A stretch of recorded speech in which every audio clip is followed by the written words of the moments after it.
రాష్ట్ర ప్రభుత్వ అధికారులుగా కాకుండా సుప్రీంకోర్టు నియమించిన అధికారులా వ్యవహరించాలని చెప్పి ఆదేశాలు ఇవ్వటం అనేది ప్రభుత్వం సిగ్గుపడాల్సిన అంశం, సిగ్గుతో తలదించుకోవాల్సిన అంశం. ఈరోజు ప్రభుత్వం అంటే ఆపద్ధర్మ ప్రభుత్వం ఉంది. అధికారులుగా సిఎస్ కానీ ఇతర కలెక్టర్లు కానీ వీళ్ళందరూ కూడా సిగ్గుపడాలి ఈ అంశంలో.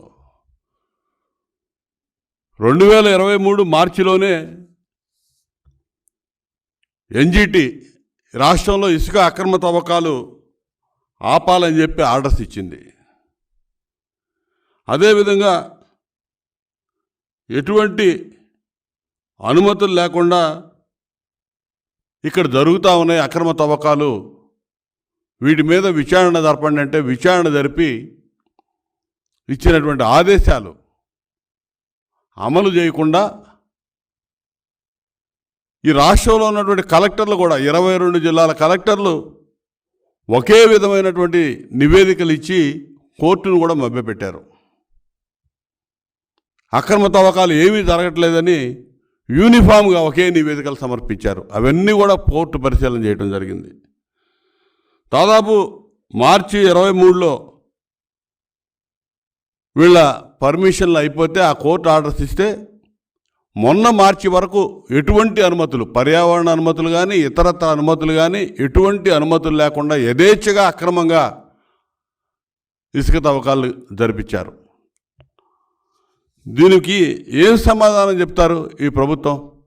మేము మొత్తుకుంటా ఉన్నాం. చంద్రబాబు నాయుడు గారు 2023లో 40,000 కోట్లు జగన్మోహన్ రెడ్డి కనుసన్నల్లో అక్రమ ఇసుక మైనింగ్ జరిగింది. ఈ రాష్ట్రంలో ఎవడెవడు కారకులు, ఏ డిపార్ట్మెంట్స్ ఏ విధంగా సహకరించినాయో, డిఎంజీ వెంకటరెడ్డి వీటన్నిటికీ పాత్రధారిగా సూత్రధారిగా ఉండి ఏ విధంగా 1000 కోట్లు కొల్లగొట్టి వీళ్ళకి సంపాదించి పెడతా ఉన్నాడో, ఇందులో మైనింగ్ ఫారెస్ట్ మినిస్టర్గా ఉన్నటువంటి పెద్దిరెడ్డి రామచంద్రారెడ్డి ఏ విధంగా దోపిడీ చేస్తూ ఉన్నాడో మొత్తం కూడా మేము సాక్ష్యాధారాలతో సహా గతంలోనే నిరూపణ చేశాం. వీటన్నిటినీ కూడా అసలు లెక్క చేయకుండా ఎన్జిటి నేషనల్ గ్రీన్ ట్రిబ్యునల్ ఆదేశాలు లెక్క చేయలేదు, సుప్రీంకోర్టు అంటే లెక్కలేదు, అసలు వ్యవస్థలంటే లెక్కలేదు. వీళ్ళ ఇష్టానుసారం అక్రమంగా ఇసుక తవ్వకాలు సాగిస్తూనే ఉన్నారు యథేచ్ఛగా. నిన్న ఆర్డర్స్ ఇచ్చింది, ఇప్పుడు కూడా రాష్ట్రంలో యథేచ్ఛగా జరుగుతూ ఉన్నాయి. ఇవాళ ఏం చెప్పాలి? సుప్రీంకోర్టు అడిగినప్పుడు మేము కేసులు ఫైల్ చేశామని చెప్పారు. ఎవరి మీద పెట్టారు కేసులు? ఏ కంపెనీ మీద పెట్టారు చెప్పాలి. డిఎంజీ చెప్పాలి సమాధానం. ఏ కంపెనీల మీద పెట్టాడో, ఎవరి మీద పెట్టారో. ఎంఓఎఫ్సిసి అక్రమ తవ్వకాలు భారీ యంత్రాల సహాయంతో చేస్తూ ఉన్నారని చెప్పి రిపోర్ట్ సబ్మిట్ చేసింది. ఎటువంటి పర్మిషన్ లేకుండా వీళ్ళు చేస్తూ ఉన్నారని చెప్పి 2024 ఫిబ్రవరిలో మినిస్ట్రీ ఆఫ్ ఎన్విరాన్మెంటల్ ఫారెస్ట్